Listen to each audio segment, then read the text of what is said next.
about 5 point something earlier to start with in 2014. We are now touching 9.1 crore people, and that is because we are able to find the money trail of people who seem to be spending money, who file assessments sometimes, but who don't pay even if they are expected to pay. So TDS is always one legitimate way through which we are tracking the transactions and therefore being helpful to widen the base. Sir, कुछ दिनों से कल भी मैंने सुना दो senior leaders हैं, honourable MPs भी हैं, उन्होंने क्रिप्टो करेंसी की बात की।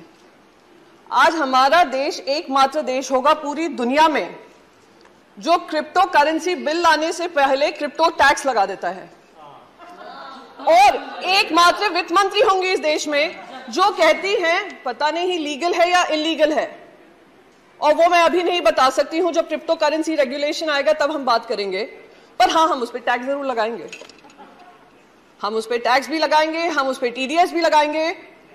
और मैं जब माननीय एमपी को सुन रही थी, सर कुछ भी नहीं है, सर कुछ भी नहीं है। हाँ, जरूर लगा दूंगी सर अगर आपकी अनुमति होगी। वित्त मंत्री बता दो दे लीगल है या इलीगल।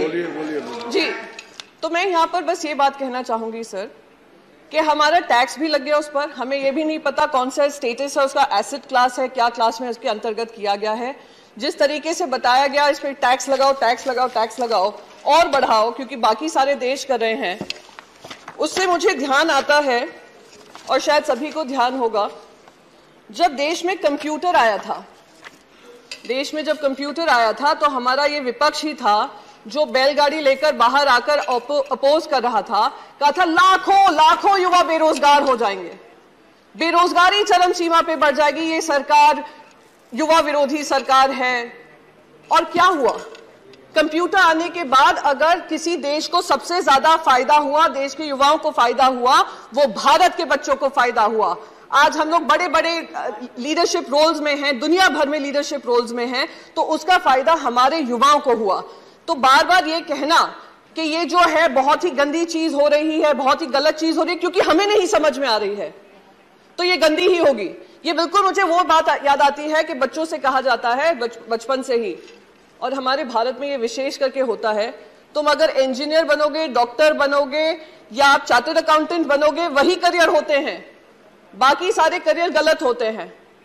और अगर वो करियर गलत है, कोई और कुछ चूज करना चाह रहे हैं, तो उनको रोक जाने की कोशिश की जाती है। अगर रोकते नहीं है तो कहते हैं हम घर के बाहर निकाल देंगे। तो ये बिल्कुल वही हालत हो रही है क्रिप्टो के साथ, क्योंकि हम नहीं समझ पा रहे हैं कि क्या है उसके मंशा, क्या है इंटेंशन, क्या है एम्प्लॉयमेंट जनरेशन की कैपेसिटी, क्या है एनेबलिंग इकोसिस्टम बनने की जरूरत, क्या है वेब 3.0 क्या है। तो इसलिए हम उसको टैक्स भी करेंगे और हम उसका क्रिप्टो रेगुलेशन भी नहीं निकालेंगे। सर, मैं एक चीज यहां पर बहुत इंपॉर्टेंट, दूसरी चीज यहां पर कहूंगी।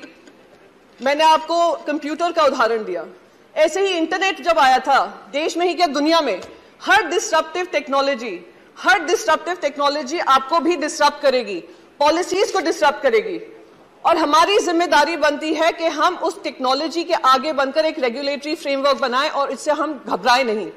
आज जब इंटरनेट आया, सबसे ज्यादा अगर फायदा हुआ तो हमारे ही देशवासियों को हुआ, पर दुख इस बात का होता है क्योंकि हम उनके लिए एक इनेबलिंग इकोसिस्टम नहीं बना पाए, उस वजह से वो दूसरे देशों में जाकर, आज आप कैलिफोर्निया देख लीजिए, यूनाइटेड स्टेट्स देख लीजिए, यूरोप देख लीजिए, जो जो बड़ी मल्टीनेशनल्स हैं, टेक्नोलॉजी रिलेटेड कंपनीज हैं, उसको हेड हमारे इंडियंस ही करते हैं।